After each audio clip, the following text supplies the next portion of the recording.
Now, for many parents, it's an important milestone in their child's life, having them christened and choosing godparents. But on the Italian Isle of Sicily, they have decided to ban godparents at the moment. The church says it's lost all spiritual significance and become a way to just strengthen family ties. So we're asking, is the role of godparent taken seriously anymore? You know, do you think people really think about what they're being asked when a friend or family member says, "Oh, you'd be godparent"? Because it's a lovely thing to be asked. Yeah, I don't think we do think it all the way through. I mean, in our family, godparents are really important. You know, we are a family of faith, and we had both of our children dedicated, because that's what you do at that age. You dedicate them to God, and at that point, we chose our godparents with that in mind. We wanted them to have, you know, similar, definitely faith-based, so all of our godparents have faith or at least a respect for ours. And then also just thinking about things that you've got in common. There's the commonalities, like in the awful event that you're not around, you know, that your child would be raised in the way that you'd want them to be raised. So for us, it was really important. And for us also in our family members are godparents. Like I'm godparent to my cousin Chanel, I'm godparent to my cousin Verity. And that way, I think you know that at least you've got some family traditions that are going to be handed on. Yeah.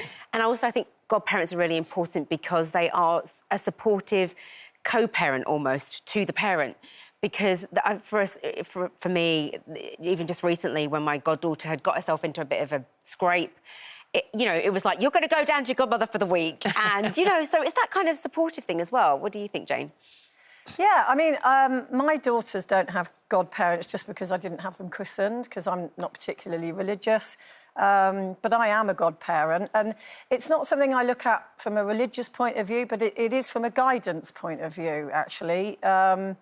You know, and I think you're just kind of there as an extra pair of ears if they feel that they want some subjective advice. Objective advice rather than maybe the subjective views of their parents. But I was reading up on the Italian case that you were referring to there, and I love this. It says, Italian prosecutors have tracked baptisms to map out how underworld bosses spread influence. Yeah. So it's about the mafia and, you know, that they use the kind of the role of godparent to almost kind of...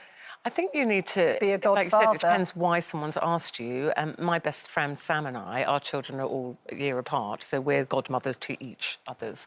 And I said, you know, we talked very seriously about it. I said, you know what we're really agreeing to here? If anything happened to you and Michael, literally, if you were killed in a car crash, I'm saying that I would take your boys and I will look after them and I will bring them up in the way that I believe you'd want them to be brought up, and they will live with me and I will become their surrogate mum, never replace you, and vice versa. And then when you start thinking through the consequences of that, then I actually put that in our will, because I thought, well, people need to know that that's what we want, and financially she would be supported to have Jack. You know, so actually when you think through the ramifications of it, it's quite a thing you're saying yes to. But you've moved it away from a spiritual thing into a practical solution.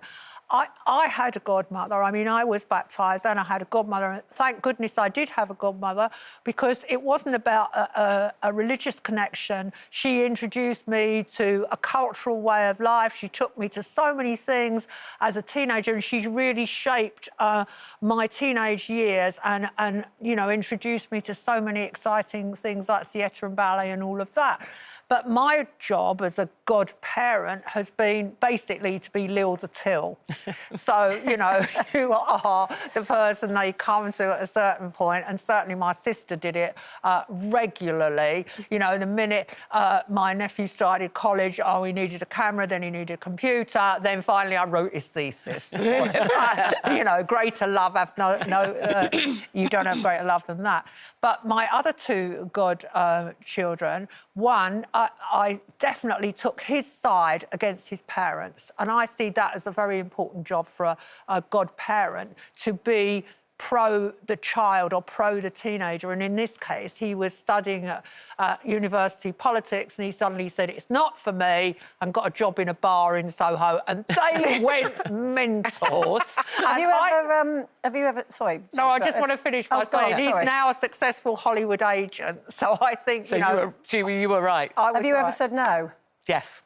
Yeah. Because I said, I've got 2 godchildren, I take it very seriously, and I can't give that amount of time or effort or money, you know, or promises. Money. That many. And I found actually it's before I was married, you know, when I was single and with no children, quite a few people asked me, and I think, you know, that also I thought, I hope you're not just feeling sorry for me. Sorry for you. I haven't got children of my own. Loan our child. Yeah. Yeah. Yeah. But it's an interesting one, and there's one here, a man who's refused to be a godparent because the parents gave him a legally binding contract and a list of demands. Anyway, let us know, are you a godparent? Do you enjoy being a godparent? Have you said no, and why?